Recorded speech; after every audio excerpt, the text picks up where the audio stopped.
Okay, so we're working on optimization problems here, and the process for this is pretty simple. Um, well, I shouldn't say simple. It is calculus, right?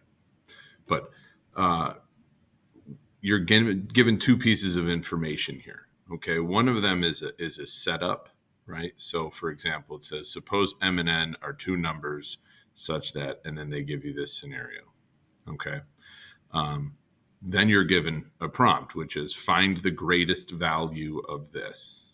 Okay, now greatest value, what's another way to say greatest value? Maximum. And how do we know where the maximum is? In calculus, we know that maxima and minima can occur at critical points of the graph. Those critical points are where the derivative is equal to zero.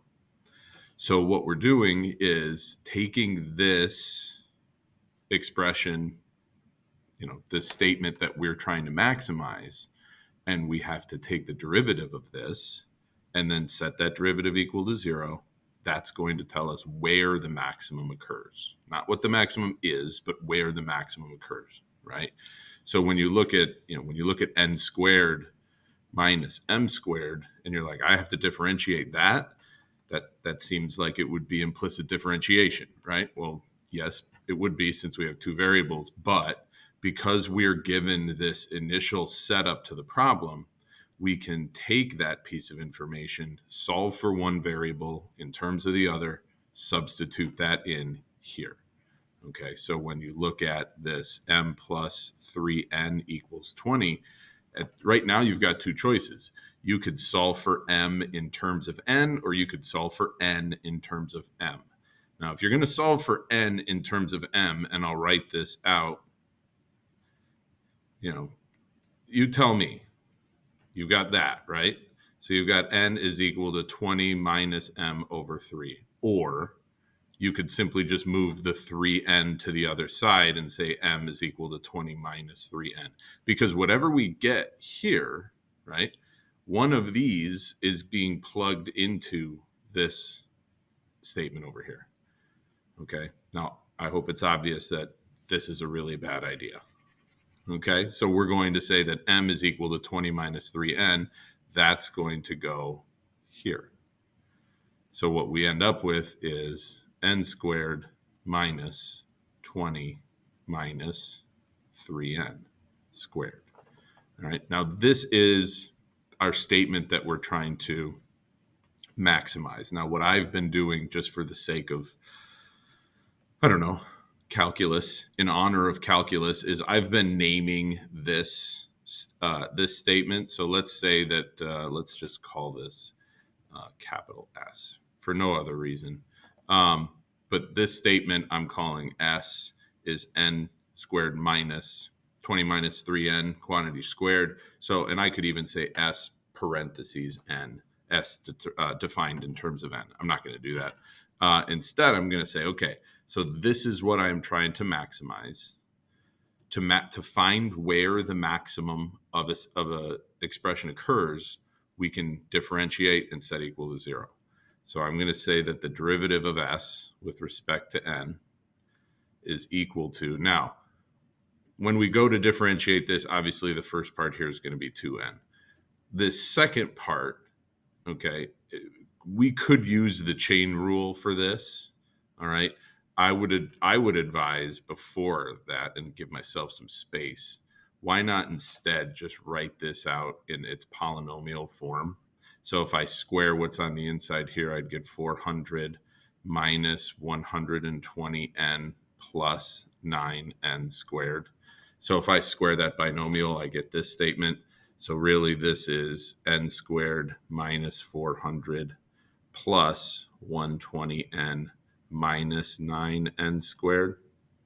Okay, and in fact, just a little bit more room here because I've got these n squared terms that I can combine.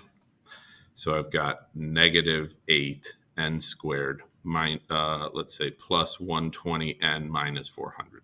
So this is the expanded and simplified form of that statement S.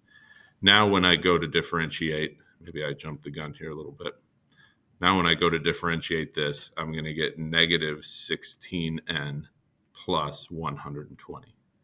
So this is the derivative of that initial statement. We're trying to maximize that statement. So how do we do that? We find the critical point by setting this equal to 0 and solving. So we're going to have negative 16n equals negative 120. Divide both sides by negative 16. I've got a Desmos window open because it's 6:15 in the morning. 7.5, we could say 7.5. Let's call it 15 over 2. Okay, so n is equal to 15 over 2. So what did we find, right? What does this signify, right? This is the value of n. This is the value of n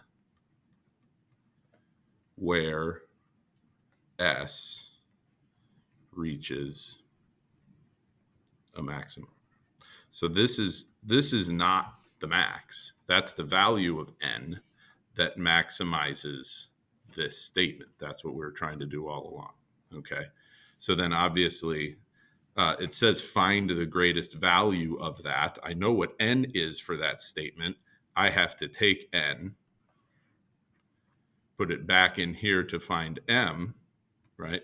So m would equal 20 minus 3 times 15 over 2, which is, let's see, that's, this is 40 over 2 minus 45 over 2. So for m, we get negative 5 halves. Okay, so we have our value of n, we have our value of m. The greatest value, therefore, give myself even more room. Therefore, the max is n squared minus m squared. So 15 over 2 squared minus negative 5 over 2 squared. We get 225 over 4 minus 25 over 4, which is going to end up being 50. So our maximum value is 50 when n is 15 over 2 and m is negative 5 over 2.